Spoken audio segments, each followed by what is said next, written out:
Everybody, we have a lot of news to cover in today's video surrounding the fourth stimulus check as well as the Social Security information. Now, do you folks believe that President Biden must increase the Social Security benefits by $200 a month? If you do, then leave a comment down below saying I agree. And don't forget to subscribe to my channel and give this video a like. On this channel, I always do my very best in providing you with the most up-to-date and reliable stimulus check information. So folks, be sure to subscribe. For the first time, monthly payments began going out to nearly every working family raising a child in the United States of America. Thanks to the expanded child tax credit in the American Rescue Plan. According to CNBC, Congress may be extending federal unemployment benefits past their expiration in early September. One labor economist told CNBC, "It is certainly possible we could have another round of economic contraction in certain areas.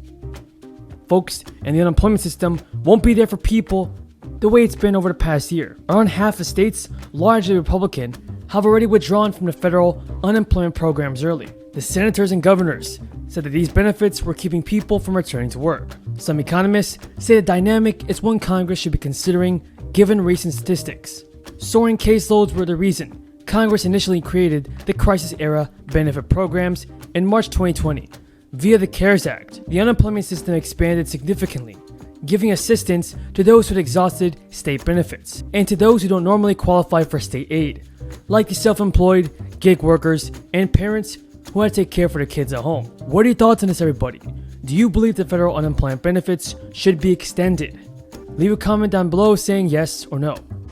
Thank you all for listening. May God bless you, and I'll take a few questions. Mr. President, you said last week that companies and platforms like Facebook are killing people by letting us... Let me do precisely what I said. I'm glad you asked me that question. One, I had just read that on the Facebook pointed out that it was pointed out that Facebook, of all the misinformation, 60% of the misinformation came from 12 individuals.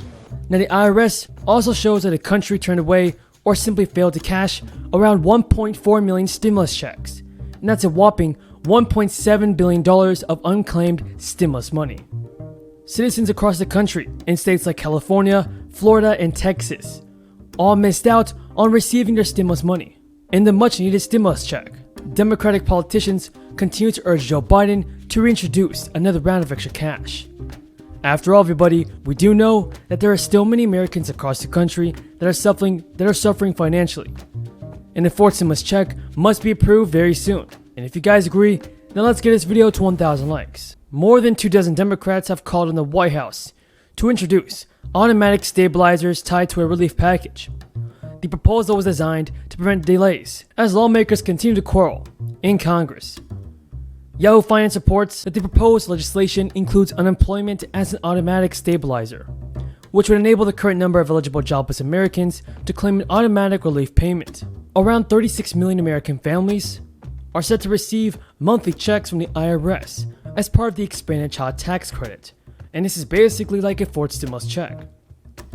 Eligible families will receive up to $1,800 in cash through December.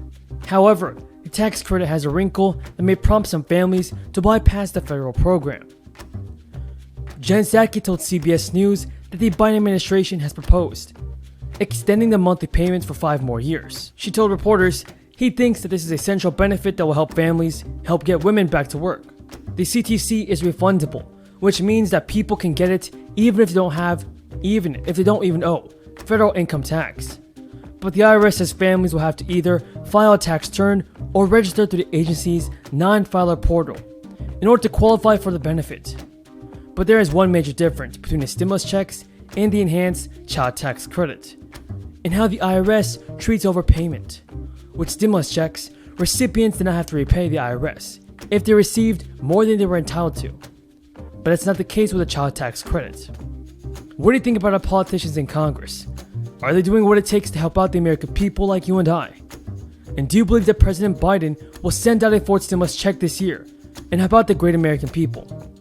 Leave a comment down below, everybody, saying yes or no. Folks, here's the latest news surrounding Social Security information. Fox News says that Social Security recipients are on track to receive the biggest cost of living raise in 4 decades. That's 40 years, folks. driven by a rapidly rebounding economy that's caused the biggest surge in inflation in years. The Senior Citizens League, a nonpartisan group that focuses on issues relating to older Americans, estimated the adjustment could be as high as 6.1%, based on June inflation, which showed that consumer prices in June spiked by 5.4% from a year prior, the fastest year-over-year jump since 2008. The annual Social Security change is calculated based on the Consumer Price Index for urban wage earners and clerical workers, or the CPIW. Now, should Social Security beneficiaries see a 6.1% increase to the monthly checks next year, it would mark the steepest annual adjustment since 1983, when recipients saw a 7.4% bump. Folks, that is all the news in this video. If you guys found this video in any way useful or helpful, then don't forget to subscribe to my channel. We also know that as our economy has come roaring back, we've seen some price increases. Some folks have raised worries that this could be a sign of persistent inflation. But that's not our view. Our experts believe, and the data shows, that most of the price increases we've seen were expected and are expected to be temporary. The reality is you can't flip the global economic light back on and not expect this to happen. As demand returns, there's going to be global supply chain challenges. We've seen that in semiconductors, which are used in automobiles. That global shortage has slowed vehicle production, creating a temporary spike in car prices. That's a real challenge. My administration is doing everything we can to address it. But again, these disruptions are temporary. Lumber prices are another example. They spiked early in our recovery, but in recent weeks, they began to fall. They've fallen by more than 50%. In the hospitality industry, prices are returning to where they used to be. Economists call all these things transitory effects, and they account for about 60% of the price increases we've seen over the last few months. Now, I want to be clear. My administration understands that if we were to ever experience unchecked inflation over the long term, that would pose a real challenge to our economy. So while we're confident that isn't what we're seeing today, we're going to remain vigilant about any response that is needed. As I made clear to Chairman Powell of the Federal Reserve when we met recently, the Fed is independent. It should take whatever steps it deems necessary to support a strong, durable economic recovery. But whatever different views some might have on current price increases, we should be united in one thing: the passage of the bipartisan infrastructure framework, which we shook hands on. And my Build Back Better plan will be a force for achieving lower prices for Americans looking ahead. It's another reason why the investments are so important.